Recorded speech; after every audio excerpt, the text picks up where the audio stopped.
Are we ready? Yeah, I'm ready. Everybody ready? Yep. Need to do a little stretching first or anything? Calisthenics? Oh, yeah, All right. loosen up. Take us away, Randy. Okay. Good afternoon, everyone. My name is Randy Levine, and I am the Executive Director for AIA Nevada. I'd like to thank everyone for being here and joining us this afternoon for this AIA Nevada Zoom panel discussion on equity, diversity, and inclusion. The meeting is registered for 1.5 CE credits. And before I get started, I want to thank Novus Architecture for sponsoring this meeting. And now I'd like to introduce our meeting host, panelist, and 2020 AIA Nevada President, Dwayne Eshenbaugh. Take it away, Dwayne. Thank you, Randy, and just want to thank everybody for being here today. It was important today to bring our state together by inviting members from both of our chapters, AIA Northern Nevada and AIA Las Vegas, as well as our guests, together to advance the discussion on racial justice and equality in our organization, in our profession, and in our communities. I'm also pleased that 2020 AIA Northern Nevada President Nate Hudson, AIA, and 2020 AIA Las Vegas President Lance Kirk are both on the call today. Before I introduce our esteemed panelists, I'd like to provide some context. During the AIA conference on architecture right here in Las Vegas just last June, with COVID going on, it seems like that's been a long time ago. I was asked to participate in a live podcast titled Planning the Future, Principles, Practice, and Purpose. While the conversation was broad, there was emphasis on the lack of equity, diversity, and inclusion within our profession. Almost a full year had gone by since that podcast discussion, until the day we all witnessed the dark moment on May 25th, 2020, when George Floyd needlessly lost his life in the hands of the Minnesota Police Department. 2 weeks after this tragic event and in ensuing protests, I emailed Danei Cesario, AIA, who was the organizer of the A19 podcast, and I'd like to share a few lines of that email to Danei with you today. It read, "Hello, friend. I stand with you today as I stood with you during A19 1 year ago, almost to the day. While my heart is broken from seeing George Floyd and so many other Black Americans murdered without justice, I see a bright light, and I'm overwhelmed with the hope that America will use this moment in time to listen, to learn, and to make significant change. Danei, I'm a privileged middle-aged white man who this evening had a thought to reconvene our panel group for another discussion. Are you in?" Well, Danei was in, as the call to action to end systemic racism and social inequity is loud. And many organizations, including the American Institute of Architects, have made commitments toward action, as we have here at AIA Nevada, AIA Northern Nevada, and AIA Las Vegas. Today we have reassembled the A19 podcast panelists and added 2 new members to have a meaningful conversation relative to new views and actions on racial equality, diversity, and inclusion based on the recent events of 2020. Our panelists are William J. Bates, FAIA 2019 President of the American Institute of Architects, and Bill is joining us from Pittsburgh.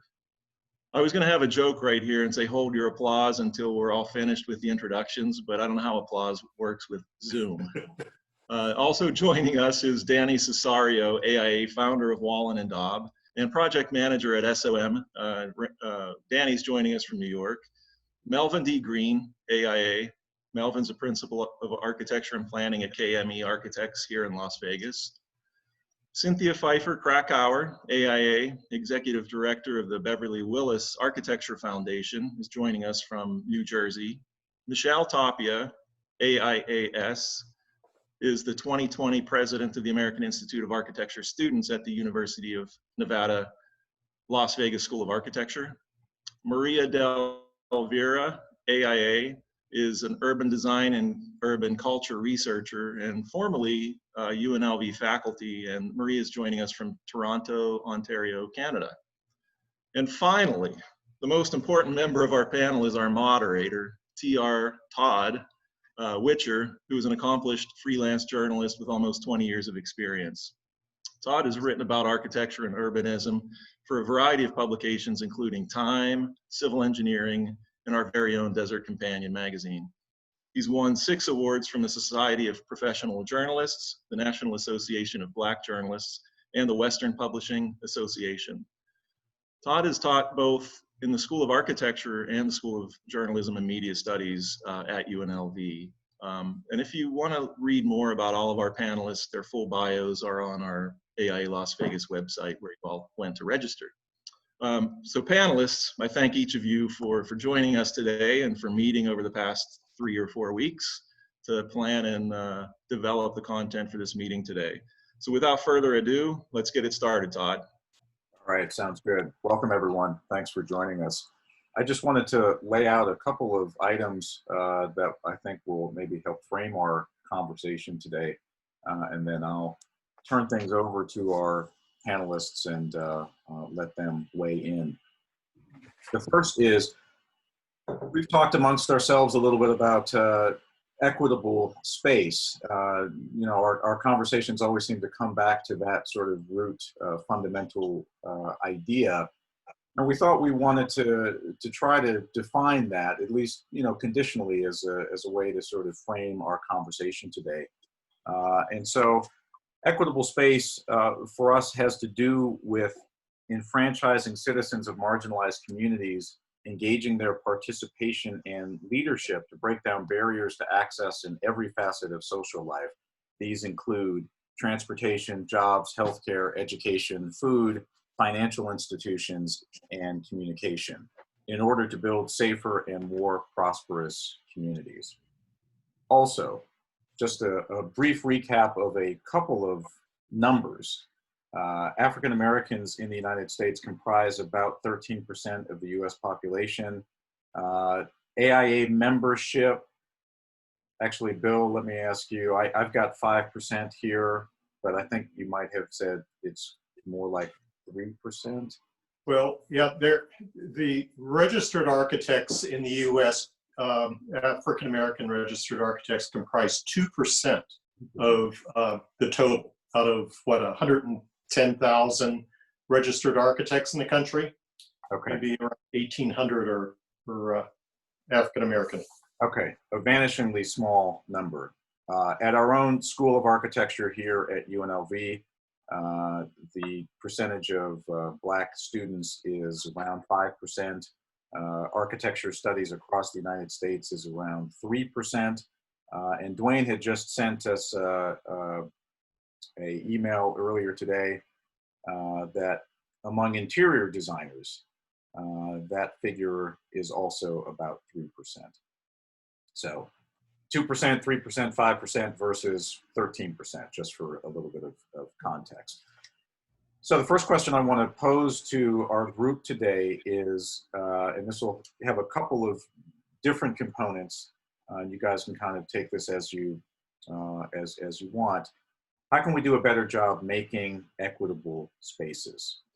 Are there ways we can upend paradigms of developer-driven development? And how do we resolve tensions between community engagement and profitability?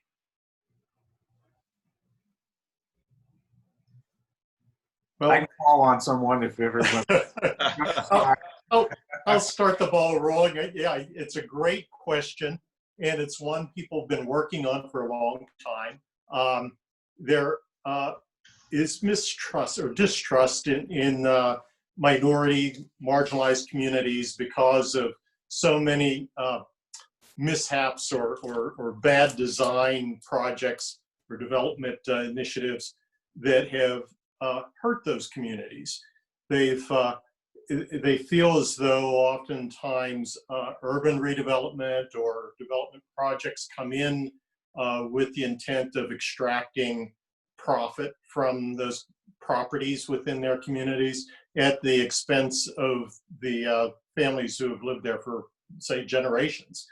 So I think as a profession, as a country, we have to be more sensitive to respect the communities and their long history in an area, and empower them to be more engaged and in control of their destiny and the future of their community. So that as designers, we can help them. Agreed. I think that there's been a history of displacement, often coined as gentrification, when there are thriving communities. We've seen it happen in Harlem, we've seen it happen in Brooklyn, and I think that our developers are more apt nowadays to engage with the community and try as best as they can to preserve that cultural fabric that already exists and celebrate it, and help the existing residents to understand that they're going to be part of the change. They're going to enjoy the new amenities that come to their areas. We've seen it in some smaller towns within New Jersey, and we're hoping that that's going to spread even further. I think with the current, with the way that things are right now, and the moratorium that's on foreclosures and on evictions, we're going to be talking a lot more in the coming weeks, even about what home is and the need for more affordable homes. There are going to be 28 million people who are, facing eviction. And I mean, by comparison, in the Great Depression, there were 10 million. So where are all of these people going to go? How can everybody eventually feel at home and feel secure in their homes? Yeah, just to add on to Danny's comments, I think developers have to be more cognizant of the shareholders, actually setting up meetings with them to understand what their needs are and incorporate their needs into the design. I think that's very important because a lot of the stakeholders that are living in the community feel that they're left out when they don't receive notices about particular meetings on the developers meetings, or the fact that they have the cultural aspect and know what's involved in that because they've been living in that area for a very long time. And just a fear, like Danny mentioned, of just gentrification, i.e. Brooklyn, Williamsburg.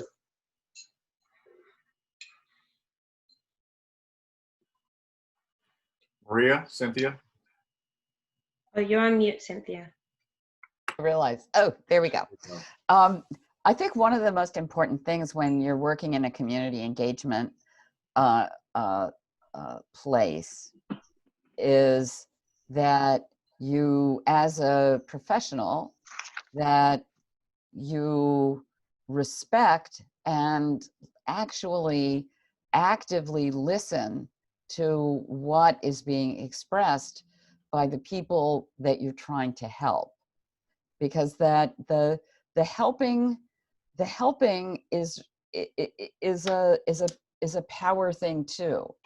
And it's very important, sort of, I'm unpack my white privilege every day, and I sort of take a long hard look at it, and part of that is just being more open to actually listening to what people are saying, even if it's not being articulated, in the way that you're used to hearing it. Maria? I'd like to add, yes, I'd like to add one more aspect of the situation, and that has to do with property laws and zoning laws.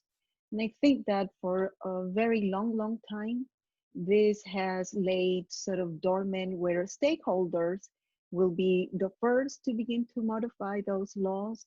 And specifically, I'll say that in Las Vegas, those laws are very soft, and they're really giving privilege to the best bidder, rather than to begin to analyze where territorial discrepancies are occurring.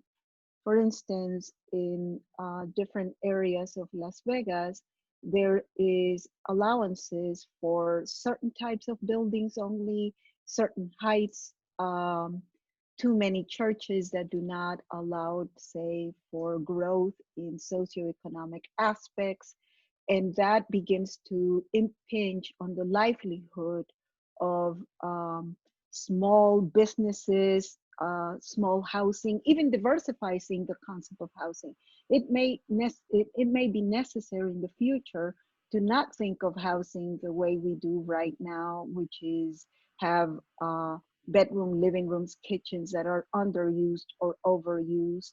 And so this negotiation of what we would be considering space in the future would need to be thought of differently. And I wish that members of the city of Las Vegas would have been part of our panelists, because not only in Las Vegas, but globally, we just need to begin to think of what property laws mean and what zoning laws mean from here on forward, so that we do become inclusive. Michelle? I think that I completely agree with everybody on the panel on this topic. It is very important for us to go out into the community and to see what the community needs and what they are kind of wanting for this that they're inhabiting.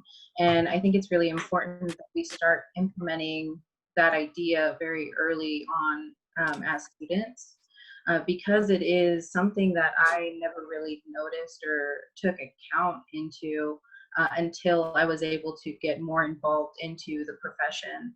And I think that in order for us to start making strides to be more engaging in the community, it needs to start a lot younger in our education and in all aspects other than architecture and everything like that, because it is quite an important issue that we need to discuss and quite important for us to start implementing into our practice as future or current professionals. And Dwayne? Yeah, Todd, as I listen to everybody, my brain is kind of going like to the action part, right? Well, how we all know these challenges and problems exist and have for many decades, and how can we as architects help resolve those? And I think the answer is fairly well. I think it's a simple answer, but it's going to take a lot of work, and that is, we need to truly become the citizen architects we talk about. And we need to be engaged with our city, local governments and planning commissions, and be in the community and meeting the developers. And we need to be at the table and have a voice early on before things get too far down the road that produce the results that we were just talking about. So I think our call of action on this is to become citizen architects, have a voice, and take back what we've maybe given up over the years, be engaged. Bill, you had spoken about the idea of a regional urban design assistance team. Can you tell us what that is again, and what efficacy that might have here and now? Well, yes, it's something that was developed by architects back in the 60s in response to issues in disenfranchised communities. And it's very much along the lines of what Cynthia talked about in terms of listening skills. The approach to regional urban design assistance teams, or what we now call communities by design, is an effort to go into a community with essentially a SWAT team of multidisciplinary professionals, including architects and perhaps politicians, economists, developers, landscape architects. Depending upon the project, the team would be handpicked to solve the challenges that would be facing that community. And we've been doing this for 50 years now. The program's been in place and been very successful, and actually has been transplanted to Europe and Asia. I met last year with architects in the UK who are doing this and have been doing it for many years. But the idea is to go in and set up community meetings in which every citizen gets a chance to talk about the issues they see in their community. And the SWAT team listens and takes notes and then synthesizes that with the other evidence that they gather and fact finding, and then come up with recommendations based upon what they hear from the community. So it's not the architects coming in and imposing a design based upon what they think is going to be best, but listening to the community and then helping them shape something that will respond to what their needs are. Yeah, to your point, Bill, we saw what happened at Grenfell, and we are still bouncing back from all of the other types of architecture that have been imposed on people, particularly people of a more challenged economic stature, right? That's not something that we want to take part of as architects going forward. So creating a space where all of that conversation can happen and it's actually being, to your point, synthesized into the design is paramount. And it shouldn't have to be something that happens after the fact. It should be something that's integrated from the very beginning. I think as architects, we've somehow let go of some of that power or that ability to really bring people together. So getting it back and also creating a space for transparency of why developers make certain decisions and what the implications on their end are and how that, you know, affects the people that are going to eventually live in that neighborhood is also important. So I think through education and through more transparency, it feels like less of an imposition overall. Danny, you and Maria had both touched on housing affordability, the need for it, one, and two, considering what housing maybe needs to start looking like, to the point Maria made a few minutes ago, in a different way than the way we typically think about housing. What can we do to create more housing affordability across the country? What can architects do? We're seeing in New York, Mayor de Blasio is very passionate about creating more affordable housing. And the Affordable New York State program created massive tax exemptions for developers as long as they were going to provide 30% of any building they were going to do as affordable housing. In more recent years, like we've seen changes to affordable housing. It used to be that once those units were vacated, they could be put back on as market rate. And on the developer end, like that sort of helped pay back the cost of the building. So it's made certain ventures a lot more difficult because now those units are going to stay, they're going to be preserved as affordable housing units. There's not going to be the uptick of when a family with less means moves out, it goes right back to being, you know, a $6,000 a month apartment. So in doing that, Mayor de Blasio's plan is to have 300,000 affordable housing units by the year 2026.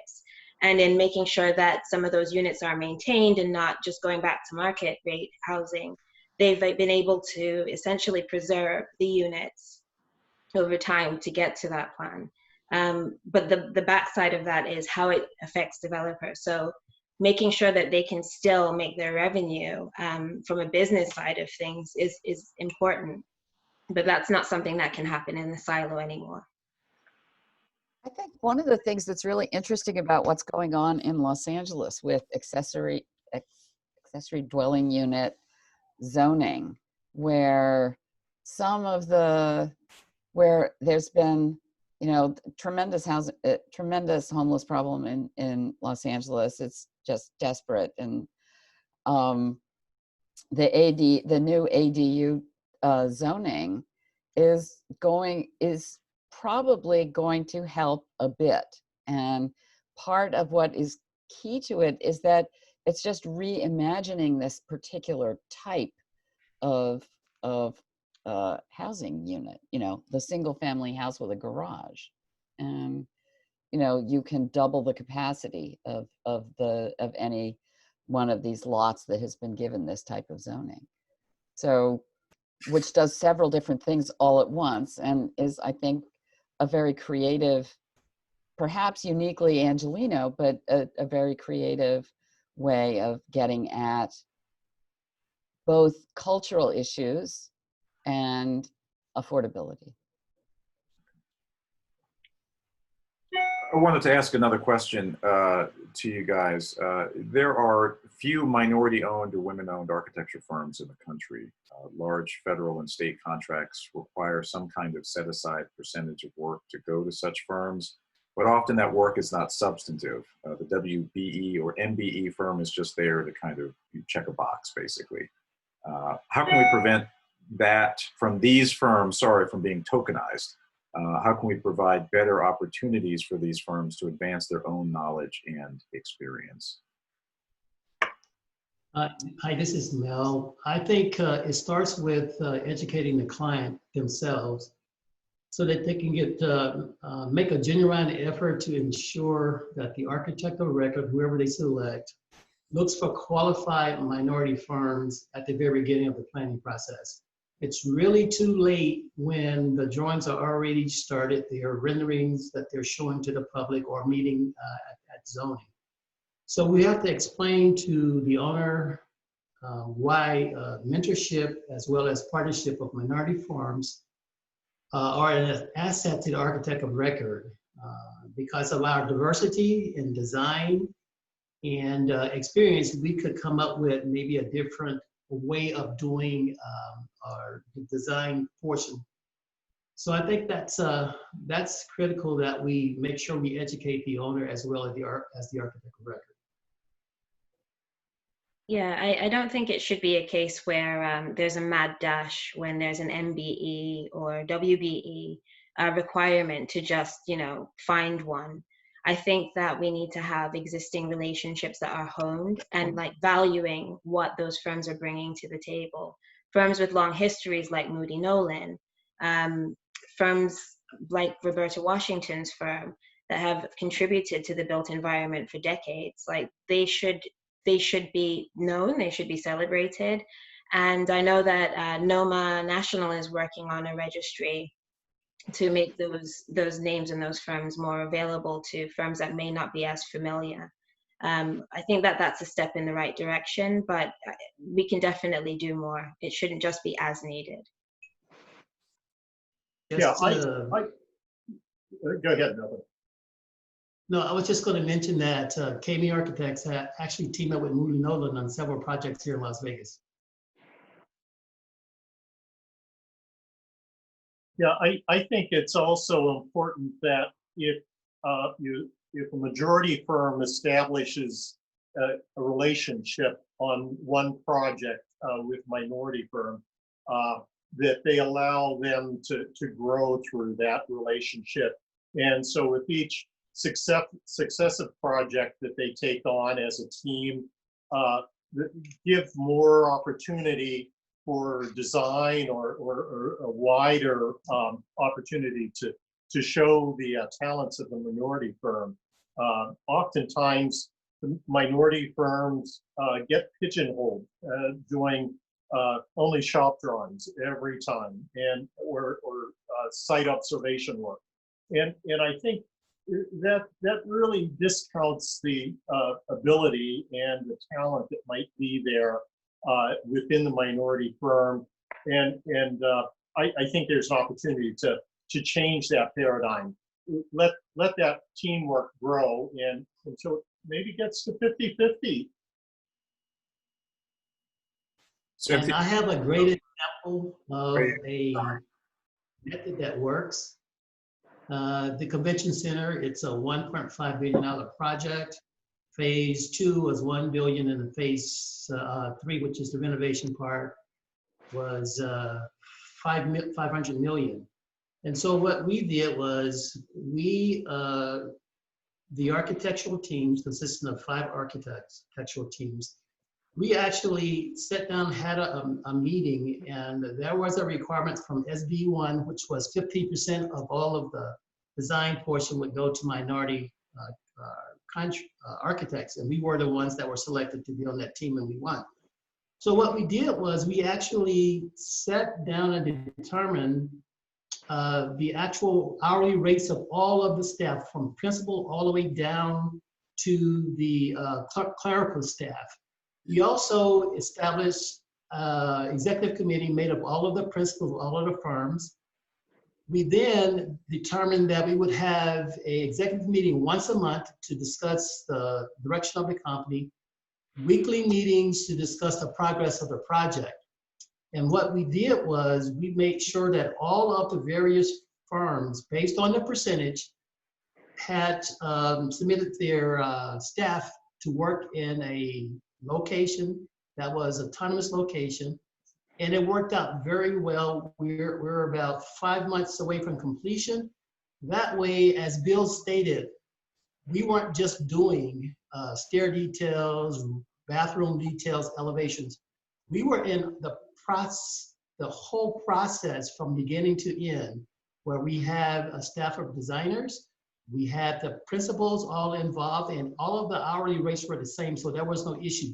And so at the very end, that 15% that KME made was based on our number of people that we had on the project. And that project, that type of process worked very well. I wish more clients and architects of record implement that. I think that it's a great example, and it gets to your first question about how can we help communities that are marginalized, because oftentimes majority firms might get a project in a minority community, and then they hire minority firms to come in, maybe do some meeting work or front end work, but then really not be an integral part of the entire team and process. So I think that's a great example, you know, and I'd like to see more of that happen. It sounds like an absolutely wonderful experience at many different levels, because not only are you giving the project overall an integrated experience of working with the women and working with the minority professionals, you know, it's like a double plus. You know, you get the input, the special understanding for the project and for the relationship to the community, and you get the actual working experience of a diverse and integrated office. And so much of the kind of work that we do at the Beverly Willis Foundation is to try to get people to change their minds about how people, particularly women, are pigeonholed in very specific ways. And Mel, it just sounds like that was just such a great project for everyone involved. Absolutely. I want to ask a question about education. At UNLV, we actually are seeing a lot of diversity at the school, at the university generally. It's touted as, along with Rutgers, the two most diverse universities in the United States. I don't know whether that's actually true, but experientially, it sure seems like it could be true. And we're seeing a lot of diversity in the ranks of the School of Architecture at UNLV. So from A19 last year, from our forum last year, we pulled some numbers together. 15% of students are Asian, 41% of students are Latino, 15% Native Hawaiian or Pacific Islander, 23% are white, and 45%, I believe, are women. These are pretty good numbers. But for African Americans, the number is only, as we mentioned at the outset, only 5%. What explains that discrepancy, both here and presumably in other schools? What more can the profession do? Michelle, why don't you lead us off? I think one of the biggest things that is, I guess, lacking in the professional sector of architecture is the lack of minority representation and the lack of minority architects being able to be seen by students and from any level of education. Also, of course, with the divide in income and the affordability of universities, and especially with architecture, it is quite demanding. People of color may have those difficulties of affording cost and like associated in gaining a degree in architecture. And also there's not really a lot of role models that we see in the profession. We don't get to see a lot of people of color's designs and minority architecture firms really being brought into the light to be able to be seen by the students. And I think that in kind of all of this being one of the major, I guess, lacks in the profession is we're not gaining that knowledge of having architecture as our career. We're not seeing it and we're not being able to learn more about it.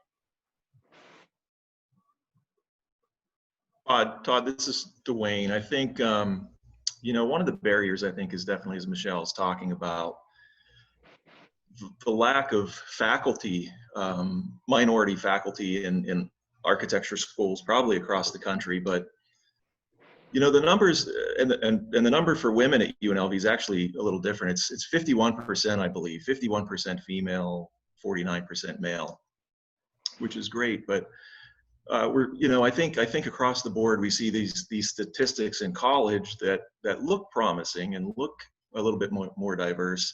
But then you follow that student's career over the next 3, 5, 10 years after graduating from college, and it seems like those minority numbers start to drop off.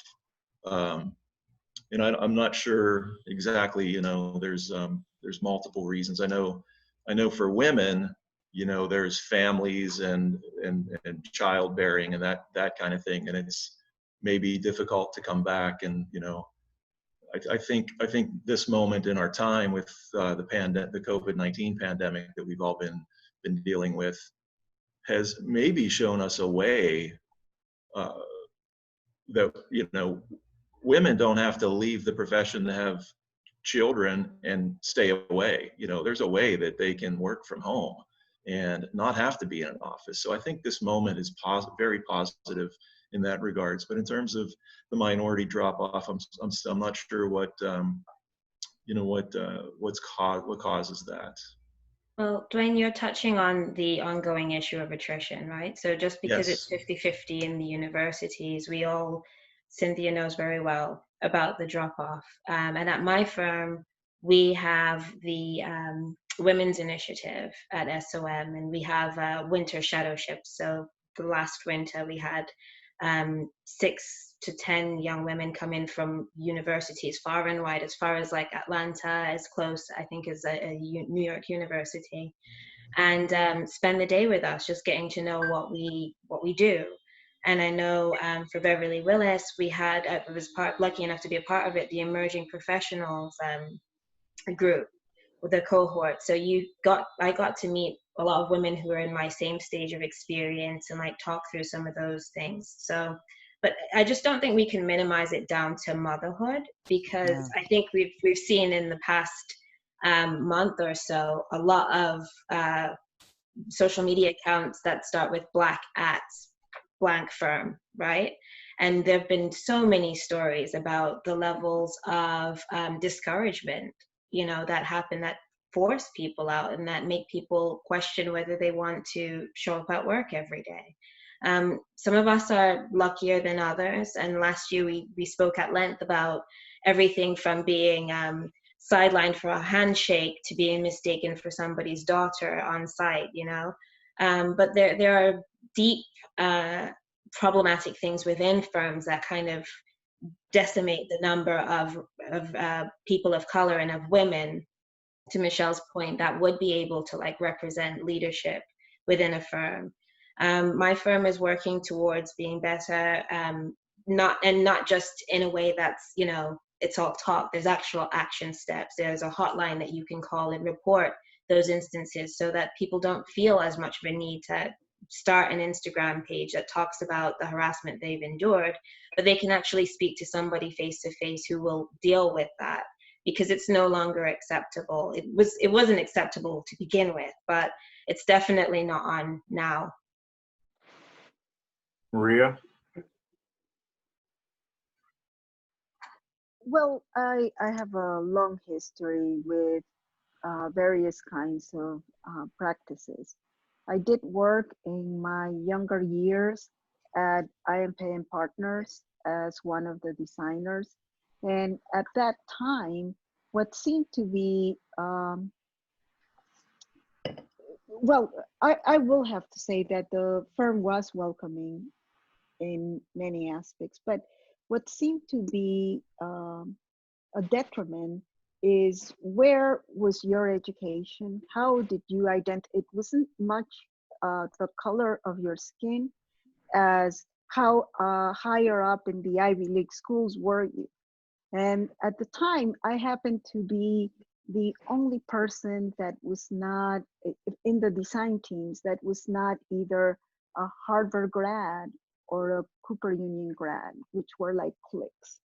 And so I think that what we need to begin to acknowledge is also the diversity of where you're obtaining your education and how do you nurture the kinds of knowledge that you bring in and why you were hired in the first place, and not confuse that with the idea that once you're hired, you're simply push to drive yourself or as a force to become excellent by magic. You can be excellent. You know, I used to be sometimes at the firm just going to sleep on the car ride so that I could come back, get dressed, and whatever else would happen for like 3 years. And then you wonder if that kind of excessive devotion merits the situation that you're in or not. And so I think firms are changing, as Danny is saying. There's a whole lot of different approaches now. But in the end, I do believe that minorities in general, people of color in a specific, have been driven to the sidelines, sometimes unjustly, and sometimes because name and pedigree is super important at a given time. So as we move forward, we have to also start thinking of not labeling individuals, say even by last name. You know, if your last name is Washington and you happen to be Black, that's something that people used to have a way to manipulate the situation, even in conferences. So I would say that identity, the way that we identify identity, has to be reconsidered in all sorts of levels and in all kinds of approaches at firms, with clients. Potentially portfolios have to be silent without a name. It's an issue that it's dear to my heart, I would say, because I've seen it in different degrees and different levels. And this is not to categorize pay in the firm at all, because I had also very wonderful experiences there. But it is to say that the situations that are experienced through my lifetime, while they're changing, it's very slow. The change is very slow. I mean, that, Maria, that is so very much the truth. And the cultivation, and I went to Princeton. I mean, I know how that kind of whole thing works. And it's both it's both this standing tradition of cultivating that and the network and everything else. And it really takes each individual, and there has to be leadership within the firms to encourage individuals to really open themselves to a level of engagement that is appropriate to the enterprise. And it's I know exactly what you're saying. It's just, yeah, it's interesting. It touches on some things that I'm sure we've all experienced, where we feel marginalized. And I went to a university out in the Midwest, Notre Dame, and studied there. And a few times over my career, I run into colleagues or whoever and mention, they'll ask you. That's always the thing. Where did you study architecture? And if I mention, well, I studied at Notre Dame, so I've had some of them stop and say, not the Notre Dame. They question whether you really went to the school. And I did graduate studies at Harvard in construction management, GSD, and they say not the Harvard. It's like, whoa, wait a second. So it's an unconscious bias thing that people have, in calibrating their expectations, and it has a lot to do with inclusion and making sure that we challenge those biases before we speak them, and allow people to be a part of a team without being prejudged. well, it's important to be a part of the team without having to be a part of the tribe. That it's an objective enterprise. The social relations between the team members are, very challenging, but it's part of how you work well, how you improve the quality of work, how you improve the communication in work. Yeah, and with firms, oftentimes firms will try to recruit minorities or women, and they're brought into the firm, and the challenge is that oftentimes the bonding that takes place and the team building that takes place within a firm happens outside the office, either on a golf course or sometimes at they'll go yachting or something, or a sporting event, and those are environments or bonding experiences that don't stick with minorities oftentimes who come from a different culture, or don't Or women. with women women. Women who now I have to I don't want to go to work I don't want to go to a bar and a strip club. I just Yeah. don't. Yeah, that's true. I mean, maybe I Yeah. should, but I don't. Well, funny story. I worked in an office not long ago, and there was a woman in the office who had been a part of the LGP ladies golf. She was LPG. She was a golf pro, and nobody knew that until they invited her to the golf course, and she beat all the men. It put them to shame. Wait a minute, what's going on here? But those things aren't going to happen every day. But it was an eye opener when you start to see that dynamic happen, and men who might be principals in a firm will invite employees to that, but they don't think about that.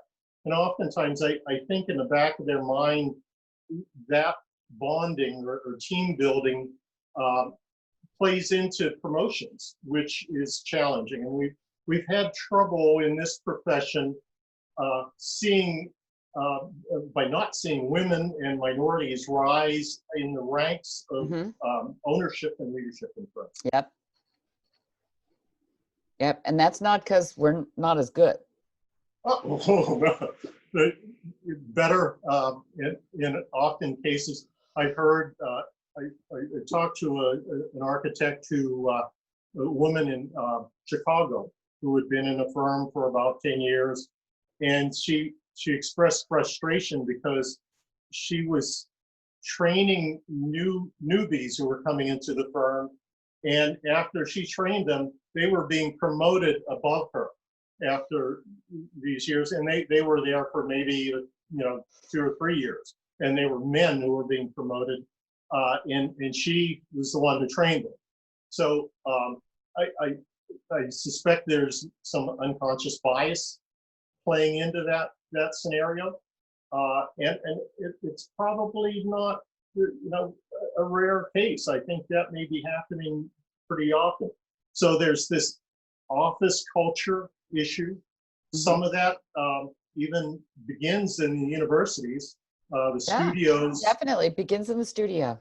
I've heard stories of professors discouraging young women or minorities from continuing in their studies in that field, and encouraging them to go into some other field. So that's another challenge, and we've got a lot of work to do. Yeah. I think that it's all part of. Sorry, Mel. Go ahead. I think it's all part of the overall education, right? So the way that we navigate our profession doesn't end when you've got your diploma. There are so many other nuances in how to react. How do you react when you're faced with those biases? How do you advocate for yourself? How do you try and seek out other opportunities? And I think that kind of education only really materializes through mentorships, which are harder to come by. And I think many of us have kind of had to accept that your mentor, who ends up being your mentor, may not actually just be one person. And it might not be a person who looks anything like you or has any kind of similar experiences other than working within architecture. But I think it's always important to tell students that the education keeps on going long after, and you actually learn far more beyond the walls of your university, because architecture is one of those professions that keeps on innovating and growing and evolving. So you have to be open to that. And some of the more successful architects I've come across are not necessarily Ivy League or what have you. It's not about the school that they come from. It's all about how receptive they are to learning, being educated, and educating others. To Danny's point, I think that we need to hire more professors that are diverse, just like our community, just like the university serves. Because that's very important. For as KME architects, we try to go out and advocate in the community. We probably should do more than we do, but I have an open door policy. Because I remember my first interview trying to, get an internship where there was only one architect in the town, and there was like 500 students, so that was interesting. But what we try to do is we have an open door policy with the people in the community. If they want to bring their kids by to take a tour of our office, to sit down and let me talk to them, we do that. We also have created one of the school projects we did in the west side of Las Vegas. We created a junior architect club where the kids were actually on the job site with their little helmets, getting the chance to see all about the construction of the building. And then we created a PowerPoint presentation that actually shows my story. And I can only tell my story. And those kids, they have to understand that there's going to be a lot of adversity, there's a lot of struggle. And for me, growing up in the South, it was very difficult. But what I try to do is show them that, hey, there's a path that you can take if you're willing to work very hard for it. So I stress education as the foundation for doing a lot of the other things. So it's worked out very well. So when they have career day, I actually go do the presentation. And again, it breaks my heart when I have intern architects, minority architects come to my office, and I don't have a position for them because, we don't have the projects that would generate those types of funds in order for me to hire, internships. So I think we have to pursue more projects that will be able to allow us the possibility of doing that. Mel, one of the things, that we're doing here with AIA Las Vegas, we've got a pretty good educational outreach program. It gets into every layer of school, elementary school, middle school, high school, and of course we're over at UNLV a lot, but we've got programs where we are getting into every school, teaching the young kids about what it's like to be an architect, a little bit about the design process, be creative, and I think that's really where we're going to see. This is a big conversation we're having, this topic, and I think that's where we're going to see the change come from. I know other chapters are doing the same thing nationally. Bill, I'm sure there's some agendas on that, but I think that's very important to get in there. Show the kids a path to success. Show that, be a mentor. Be encouraging. Show them the way. And I think anybody out there that's listening, we have a committee on our AIA Las Vegas board. Please join the committee. I think we're getting ready to take it virtual because COVID. We were all waiting to see what was going to happen there, but it's looking like, we're probably not going to be in the schools for a while. So we're going to shift and go virtual, but it's very important. And I think the younger, the sooner, the earlier, the better to get in and show these kids the way. Yeah, that's a great point, Dwayne. As a young kid growing up, I didn't live in an impoverished neighborhood, but I didn't know any architects. And having that exposure at a young age in grade school and through high school would have been a great example.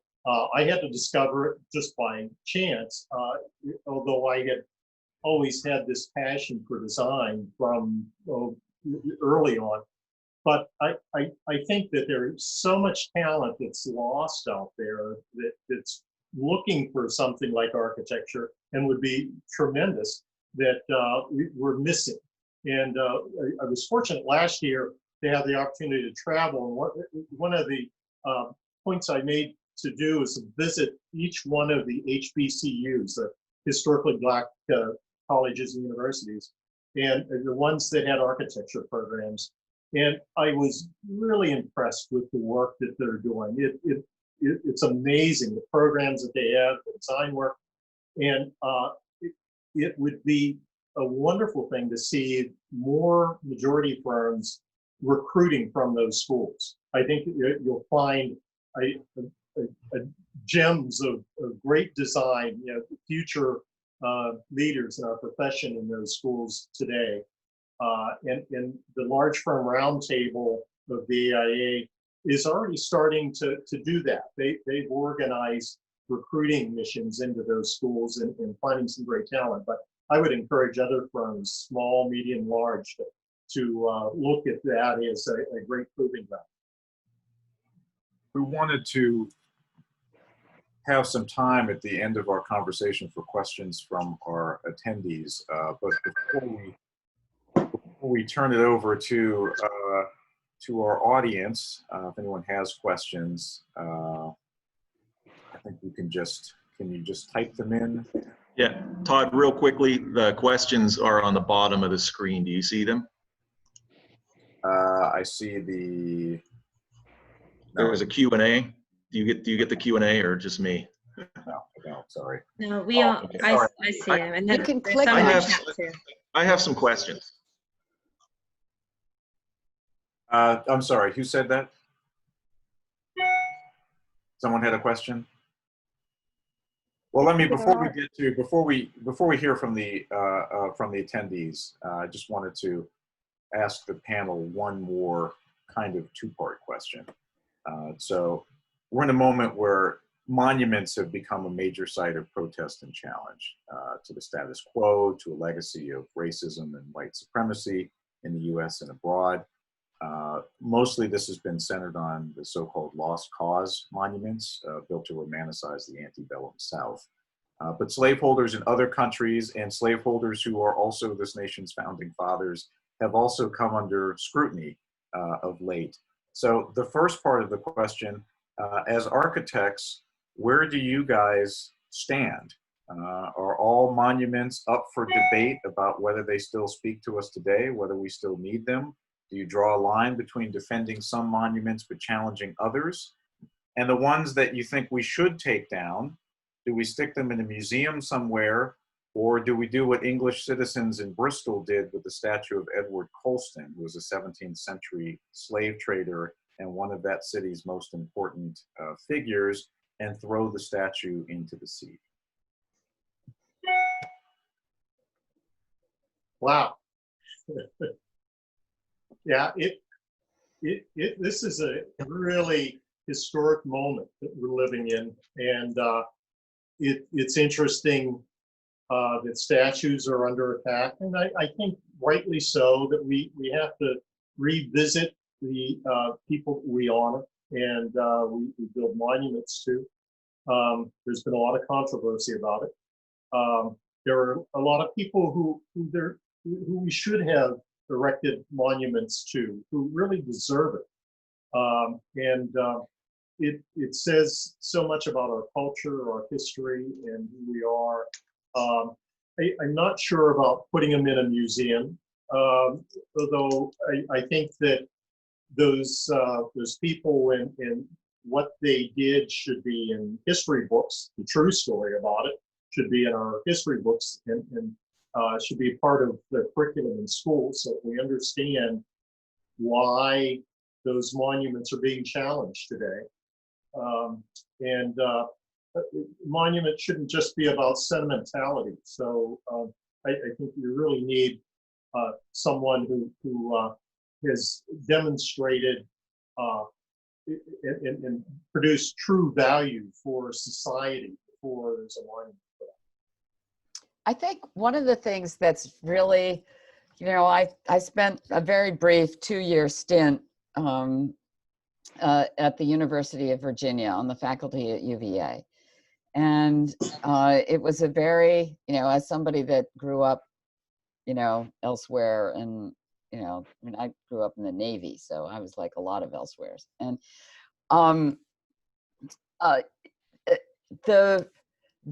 the aspect, the uninterpreted sentimentality, I think, is what the issue, for me, that's that there's sort of this absence in those particular monuments that are so really objectionable. There is an absence of interpretation of the sentimentality and why, and I'm not sure that they ought to be all thrown away. I mean, because that sounds very, like when when they destroyed Palmyra, when the Syrians destroyed Palmyra. I mean, these monuments are facts of our history, and represent facts of history, although they were erected during a period where those facts were interpreted differently. Mm-hmm. So that's one thing. Then the other thing is that there was a great op-ed in the paper a couple of weeks ago from a white descendant of Thomas Jefferson, a white descendant of Thomas Jefferson, who suggested that wouldn't it be, that Monticello is a really wonderful monument to Thomas Jefferson, and maybe we can repurpose his monument on the Mall. And I would certainly nominate Harriet Tubman to be, a really wonderful individual that deserves a significant and substantial monument on the Mall. Yeah, maybe I've jumped the gun. I mean, to Cynthia's point, there is danger in erasure, as we've seen in history, and erasing the bad parts is just as bad in a way as erasing the good parts. I think we're all much more aware of what certain things stand for now, but I think it needs to also somewhat be memorialized so we don't run into those issues again. Right. I read some good news in The Guardian today that Edward Colston's statue is being replaced by a Black Lives Matter one. So that's something. They shouldn't necessarily all be chucked in the river.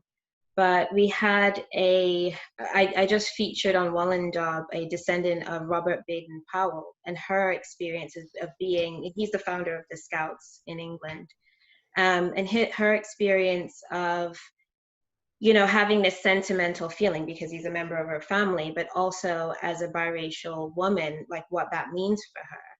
And I think like all of those stories, all of the links, like these people didn't just exist by themselves. I think showing all of the links that these people had, what they did that was unsavory, what they did that may have been some good, it should all be memorialized. I don't think we should be selective about any of our histories. I kind of agree with both Danny and Cynthia. However, I could get very emotional now because basically growing up in the Deep South in the late 50s and early 60s, and have my family subjugated to a lot of the horrors that you see down there, I say throw them in the water. Because I'm just being real. I have to be real. You got to understand. Yeah, I Growing up there, want to hear it. My mother had a 7th grade education. My aunt could not read or write. We weren't allowed to go into any of the libraries, swimming pool. We had to go through the back door. I know of an instance where people were killed and thrown in the ditch. All because of this symbolic statue or flag. So to me, it's very, very personal. And like I said, growing up and working in those fields, and my name is Melvin. I was named after a white man. So it gets me very emotional when I see what's happening today in today's society. And it needs to be talked about. Even with my trip to the Ivory Coast to actually tour both of the slave castles, how could humans do that to another human being? How could they shackle them, put them in dungeons, and transport them across the Middle Passage only to be slaves again? I just can't fathom it. I mean, I've seen it, I've lived it. And for me to see someone who's championing Confederate flag just makes me feel very, very, very sad. And that's my 2 cents, but I have to be honest. I mean, we have to have real talk, we have to have real conversation. And so that is my comment on the situation. That's valid. That's valid, Mel. I think what we really want is accountability for all of the different parts of history. And we also do want to check in.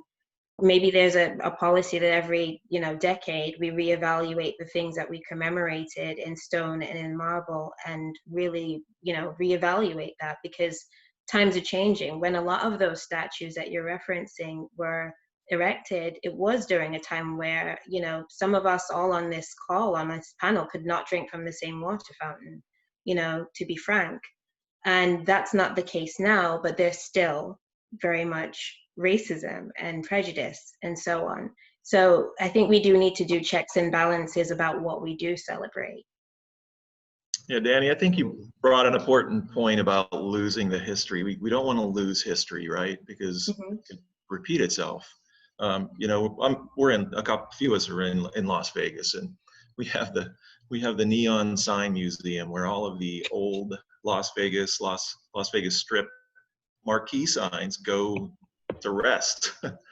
And I don't know if that's an appropriate thing to do some kind of an outdoor museum for those, but I think as a white man, I think anything that reflects racism should not be proudly have prominence anywhere. I think it needs to go away. One of our one of the comments on our chat is asking whether it is an issue about celebrating that history rather than knowing that history exists. And I think her name is Mimi. But what I would like to say about that is that knowing that that history exists is very important, because never forgetting is an issue that we all have to keep in mind. So to Melvin's point, I really am sorry that all of that history and experience is with him intimately. But I do believe that erasing history by sending it to the water is something that is very dangerous. And I'd rather have a way in, or a place or documentation, or the three, that would begin to give to all of us a perspective to look at it and to evaluate it. And never forgetting is maybe the best statement to remember where in history we've been, what we've done, and why that is really not a way forward. I think it's very important to begin to understand from the point, me as a mother, I want my children to understand that that's not a way forward. That someone like many celebrations that we have with Christopher Columbus is seriously wrong, because the massacre that took place in all of the Andes is too much to bear. So, but erasing that and saying that that did not exist, or that that is not something that we need to know about, it's also wrong. So I'm of the mindset that we can't throw it on the river. We just cannot do that. We need to keep it live in the history of everything that we have. Otherwise, we're going to erase it. Let me jump in here real quick. And there was a comment from one of our attendees. There's been a lot on this point in the conversation, and I just wanted to read one from Mimi Merhi. Sorry if I'm mispronouncing your name. Who writes, I think there's a big difference between erasing history and having symbols that honor and celebrate discrimination and oppression. You can remove the symbols without, quote unquote, erasing history. Well, I agree. I think that that was the point that I was trying to get to with expanding our history so that it really covers the truth of what happened. One of the best museums that I went to last year was the National Museum for Peace and Justice in Montgomery, Alabama, often referred to as the Lynching Museum. How moving is that? And it's a part of history that was erased, that was ignored until this is it Brian Stevenson, I think, is the attorney who initiated the program. But it's so well designed, it's so moving, and it tells us about a story that is a counterpoint to these other monuments that were built long after the Civil War. The Jim Crow era sort of promulgated some of these Civil War monuments in the South, and this National Memorial for Peace and Justice is just a spectacular, moving, meditative place, and so well designed. I think it was Mass Design who did it, and I would recommend it for others, but it tells a part of history that has been erased. I wanted to just ask one more question to the group and then turn it over to some questions from the attendees. So I had asked the group I'd asked you all to name a monument you'd like to see erected. What is your monument? Where is it? And why have you chosen it? Cynthia, I think, already kind of gave us a jump start on this. Why don't we start with Melvin, and then we'll work to the rest of the group, and then take some questions from the audience. Wow, actually, my monument would be to the Black woman.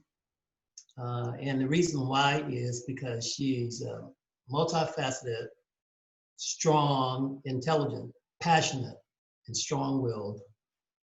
I have no particular place, but I would want it to be facing east so that the sun would rise above their face, their statue. Michelle?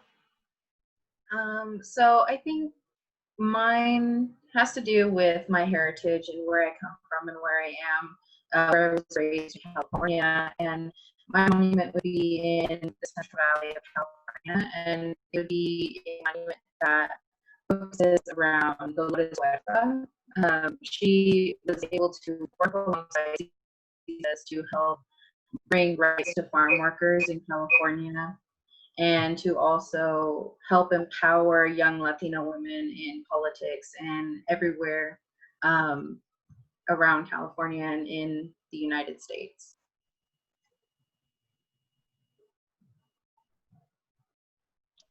Bill?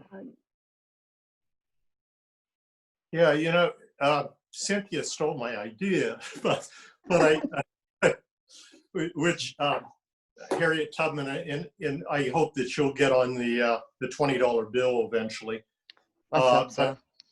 But the thought I had was a monument to the unknown architect, and that architect is the one who's designed buildings that we take for granted every day, buildings that support the invisible communities, the disenfranchised, and do it in a respectful way. So the unknown architect, we don't get much credit. We're the Rodney Dangerfields of professionals, and I so often you see even newspaper articles about a building, and they never mention the architect's name. So the unsung hero is the architect that never gets her name in the news. Dwayne? That was a tough one, Todd, I got to tell you. And I put a lot of thought into it, and it's, you know, it could be somewhat of a controversial, and it probably is to many people, but, you know, I think I would build a monument to celebrate the new face of the civil rights movement, and that would be to Colin Kaepernick. You know, I think Colin, you know, through his peaceful protest, lost a career, you know, and I'm a veteran, and it took me a minute to really understand what he was doing, and that protest was not about the flag. It was not about our servicemen and women fighting for our country. It was about oppression to a group of people that this country claims to be, we're all equal. So I applaud him for having the courage, the voice, for sacrificing, you know, his career. And I know there's people out there that would strongly disagree with me on this, but you know, I feel that he's going to go down in history as a pretty, you know, a man that did some pretty great things. And I would, matter of fact, Colin went to college up in Reno at the University of Nevada. So I would erect the monument right at the entry of McKay Stadium, where he played his college football. Nice. I love that. Nice. I love That's that. nice because it has local. It's local. Local. It's a great idea.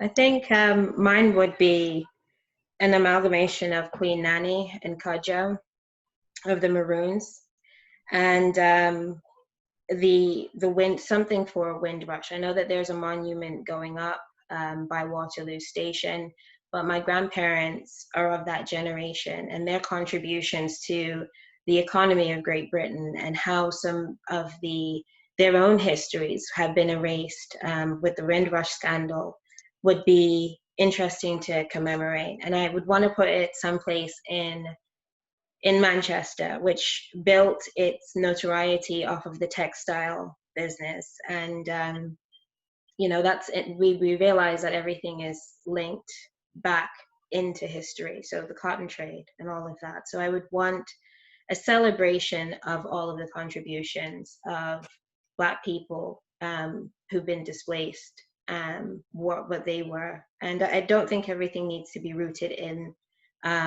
slavery, even though it is.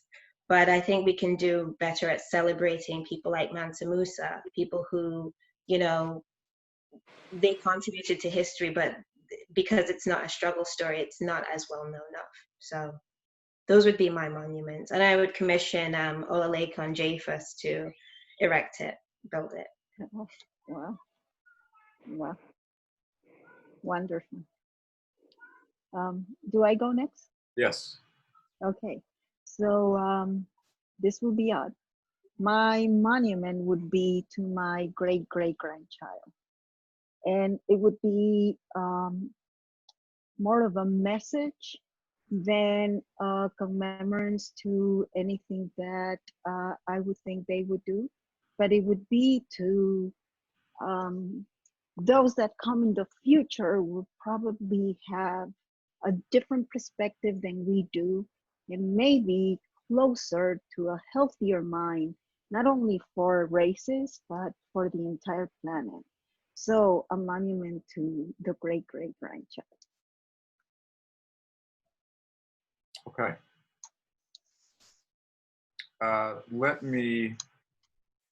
We've got a list of questions. Dwayne, I can just take them down one by one. Do we have time to, I know we're kind of, or should I? Yeah. Why don't you, if you can see them, why don't you hit a couple of them? I don't know. Okay. All right. Let me begin with, this one came in at 2:14 from an anonymous attendee. The question is, you spoke about the difficulty in breaking people's implicit biases in the way professionals socialize and connect with each other both in and outside of work. A lot of these biases are deeply rooted in people's upbringing. How do you see architectural firms make efforts to change this norm so that women and minorities can break through the glass ceiling and gain the upward mobility that we see lacking in our industry? If anybody, just maybe one or two people want to respond to that so we can get a few more questions. You're on mute, Cynthia. Cynthia, oh, there you go. There's a training component. I think the AIA has made a tremendous effort in the publication that they've been working on for the past couple of years. You know, sort of systematically looking at the practice and office culture, but it also, it has to be a priority for the leadership. And when you can make it a priority for the leadership, then the troops will follow. And so one of the things that we do is we do a very special, very emotional kind of roundtable, although now it's a Zoom program for very senior level people to talk about these issues and try to appeal not only to the sort of the profit motive, but also help individual firm leaders understand their potency within their own office cultures. Okay. This question from Angela Mai. For those of you who have had an experience where you've stood up for yourself to fight for more equal pay, more equal roles, responsibilities, or more equal treatment, how did you approach that? What did you feel were the short and long-term results, if any?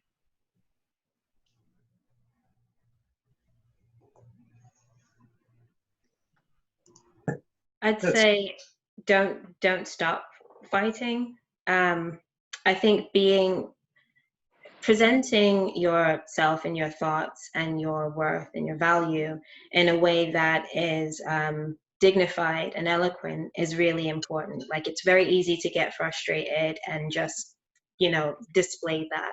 But I think when you're approaching somebody that might have the ability to help you change that, it's very important to show the things that you've done, have the facts, and, you know, remind them, you know, again and again, and also value yourself enough to know that when it's time to maybe explore other options as well. That's really important. Okay.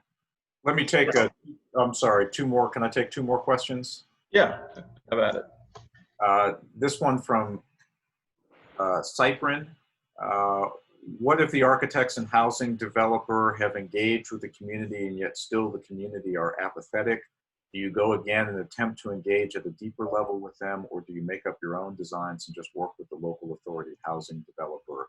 Danny mentioned success in New Jersey, but I'm not confident that methodology is easily replicable.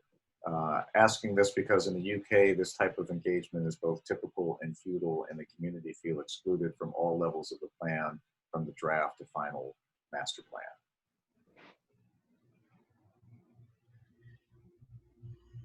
Yeah, you know, it's interesting. There was an article just a few days ago in The Guardian about this initiative in London to provide more diversity in design teams, and it seems not to be working very well. The idea was to try to recruit more minority architects to be on teams when projects were initiated. And I think the population there, the minority population, is somewhere around 24% or so. And the stable of architects that they ended up listing or hiring are all majority firms, which is unfortunate. So they're going back to rework that. There's a lot that needs to be done to try to make sure that we're serving communities in the best way, and especially supporting communities who need architectural services and the ability to go in and listen, and having minority practitioners in the team is critical. So I think that's one of the key steps that we need to make sure that we're going in with the appropriate skill set and team members. Okay. And one last question from Nancy Cruz. In an industry that is historically white and male, how do you reconcile pushing the company toward progress but not alienate staff that are simply not there, and in turn possibly creating HR challenges as well as lose dollars from partners that may be a bit antiquated in their thinking, which is concerning, especially during current financially tumultuous times?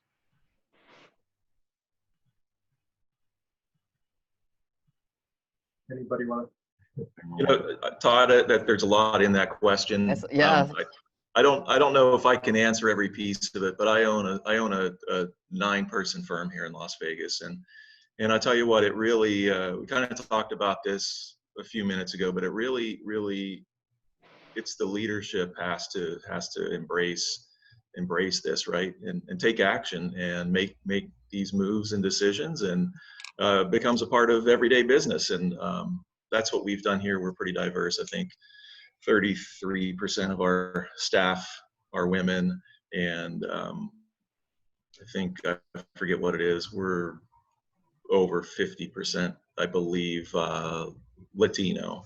So we've got a diverse firm, and I enjoy it, and I seek it because I want to make the profession better. And I think firm leaders just have to do that. They have to have the mindset to do it. Well, I think they have to understand that it will make the profession better. Absolutely. Yeah. You know, it's like a net positive. Yeah, Well, I agree with Dwayne. We are a diverse company at KME Architects. My partner is Hispanic, and we have a variety of staff from the Philippines. We have women, we have African Americans. So we wanted to make sure that that was our top priority, to make our company as just as diverse as the community of Las Vegas is. Thank you, guys. Dwayne, let me turn it back over to you. All right. Well, wow, that was Todd. You know, everybody. I want to just thank all of you, all of our panelists, for joining us today and sharing your thoughts. on you know, how we can work together and make our profession more equitable for everyone. I think, Bill, you mentioned it early on, we have a lot of work to do. But this is a part of it, right? We have to have these conversations. We have to be open-minded. We have to listen. We have to have understanding. And I think good things will come out of this. I think that's the first step. So thank you all. I know everybody, you guys are all busy. Some of you on the East Coast, it's late. But I truly, truly appreciate your insight, your thoughts, your feedback, your time, your passion for all human beings. And thank you for that. Before we close today, I do want to share some exciting news. And within the past week, we've been busy here in Nevada. Within the past week, AIA Nevada has established AIA Nevada Diversity Scholarship for high school seniors, with the primary purpose of providing greater opportunities to aspiring BIPOC, which is an acronym I learned. I didn't know that acronym, but it's an acronym for Black, Indigenous, and People of Color. So the scholarship is for BIPOC scholars throughout the state of Nevada, and assist them in advancing their education in the field of architecture and design. The initial funding for the scholarship will be provided by AIA Nevada, with a goal of growing the endowment to $100,000 by the year 2025. If anybody would like to contribute, please reach out to our executive director, Randy Levine, or myself for assistance. With that said, it's exciting news, and we're glad to be doing this. But with that said, please be safe, be kind, and thank you all for joining us today for this this really, really meaningful meeting. Thank you. Thank you for convening it. Right. And Danny, thank you for coming up with the idea. It's really, Yes, Danny. it's Danny. Thank you, Same Danny. time, same place next year, right? Absolutely. Same time, yeah. Absolutely. Let's show some progress. Yeah. I think we should take this to the national conference and make it a seminar at the conference. So I'm in. anybody I'm wants in. Yep. I'm in. You know, All right. Let's do it. Thank you. But- All right. Yeah, Thank enjoy you, it. everyone. Thanks. Bye. Thank you. Yeah.